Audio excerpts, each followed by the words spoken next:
I never thought a simple detour would spin my life off its rails. The storm hit out of nowhere, heavy sheets of rain battering my windshield like fists.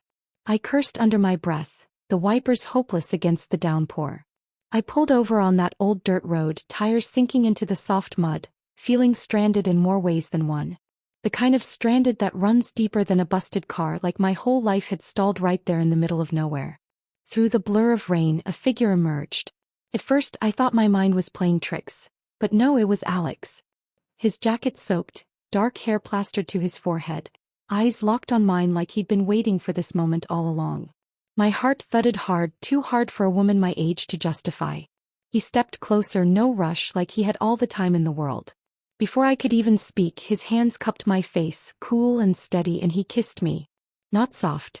Not hesitant. It was the kind of kiss that stripped away reason, left only breath and heat. The rain was cold, but I felt like I was burning alive. I should have pushed him away, my brain screamed it, but my body, well, it didn't listen. When he pulled back, he held my gaze like he could see straight through me. I sat there, breathless, my pulse sprinting like a runaway train. He walked away without a word, leaving me drenched, stunned, and burning with a fire I thought had died years ago. I told myself it meant nothing. But deep down I already knew. This was no accident. I kept telling myself that the kiss in the rain was just a momentary lapse, a foolish spark in a storm, but my mind kept circling back to it like a moth too stubborn to avoid the flame, and no matter how I tried to drown it in routine, the memory clung to me tighter than my soaked clothes that night, refusing to let go, whispering in quiet moments when I thought I'd forgotten. I reminded myself of the past, of Alex sitting across from me in my therapy office, his eyes hollowed out from grief, the weight of losing his mother pressing on him like a mountain, and I had tried so hard to be his anchor, his steady hand when the world felt like it was crumbling beneath him. Now, as if fate had a twisted sense of humor, he kept appearing wherever I went. At the small cafe where I sipped my morning coffee, along the coastal trail where I jogged to clear my head, and every encounter felt less like coincidence and more like fate pulling invisible strings. Each time our eyes met, the unspoken tension crackled between us, a live wire stretched too tight, daring either of us to make the next reckless move, and deep inside I feared, no, I knew, it wouldn't hold for long. That morning, as sunlight crept lazily across my porch, I spotted a folded piece of paper slipped beneath the door, my heart stalling the moment my eyes caught the crooked handwriting whispering a question that made my pulse race uncontrollably. Have you ever wondered what it feels like to lose control? And as I held it between trembling fingers, heat rushed to my cheeks, twisting fear and something far more dangerous deep in my chest, a spark I couldn't quite smother. I knew it had to be Alex. It had his bold recklessness written all over it. But without proof, I was trapped between suspicion and wild curiosity, each glance over my shoulder making me wonder if he was watching, pulling the strings of this twisted game with quiet precision. Every mundane moment felt like it carried hidden meaning, like my life had become a chessboard where I couldn't see all the moves, and when evening came and Alex stood beside me in the kitchen helping slice vegetables for dinner, our hands brushed, a small innocent contact that sent a jolt through my spine, leaving my breath tight in my chest because in that second, I realized he was playing far closer to my heart than I'd ever dared to imagine. I thought that pulling away would steady my breath and clear my clouded mind, but Alex, with that crooked smile and reckless charm, only pulled me deeper, suggesting we walk to the old lighthouse perched at the edge of town, claiming the salty breeze and crashing waves might help me clear my head, though we both knew fresh air was the last thing I needed around him. As we reached the cliffs, the storm clouds loomed heavy overhead, the wind tearing through my hair while the relentless roar of the ocean below seemed to echo the chaos pounding in my chest. And when I turned to him, bracing against the wild gusts, his eyes locked onto mine with a heat that the cold spray couldn't extinguish. He stepped closer, his voice low but firm against the backdrop of thunder and swirling wind. I've been waiting for you longer than you'll ever understand. And the truth of it hit me harder than the storm itself because in that moment, with nature raging around us, I felt the fragile lines of morality blur beneath my feet, the ground shifting as if the world itself wanted to see me fall.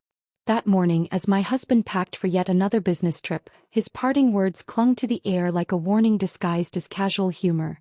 "Don't miss me too much," he said with a glance that felt heavier than usual, and as the door clicked shut behind him, a strange chill settled over the empty house, wrapping around me tighter than any storm. Hours later, while tidying the living room, I noticed Alex's phone left carelessly on the armrest, curiosity gnawing at my better judgment until I unlocked it with ease, my breath catching when I saw the hidden photos.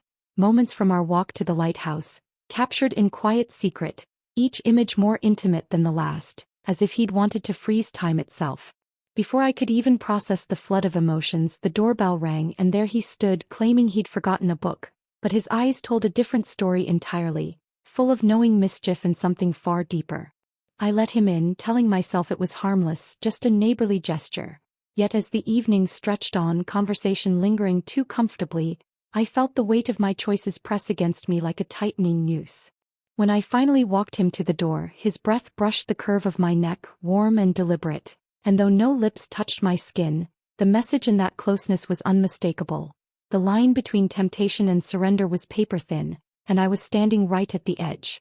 Lately, my husband had grown strangely attentive, his eyes lingering on me longer than they had in years, his casual questions laced with something sharper, as if he sensed the undercurrent of tension humming just beneath the surface of our quiet home, and each time he brushed his hand against my back or offered an unexpected compliment, a chill rippled through me, wondering if he saw more than he let on.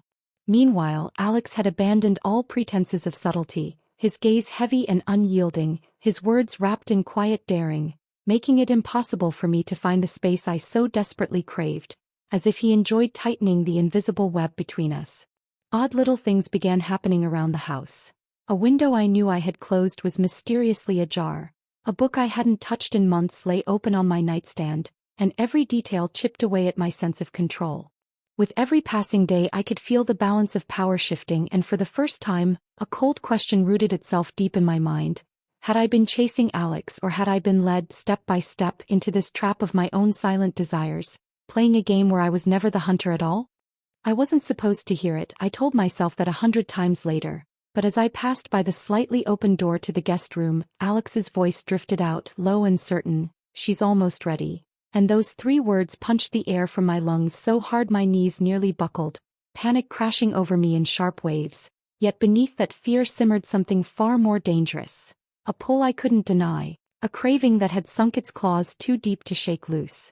Hours later, under the inky sky, we sat by the crackling beach fire, the orange glow dancing in his eyes, casting long shadows across the sand, and as he lifted his glass with a sly tilt of his head, he offered a toast that sent my heart into a frenzy.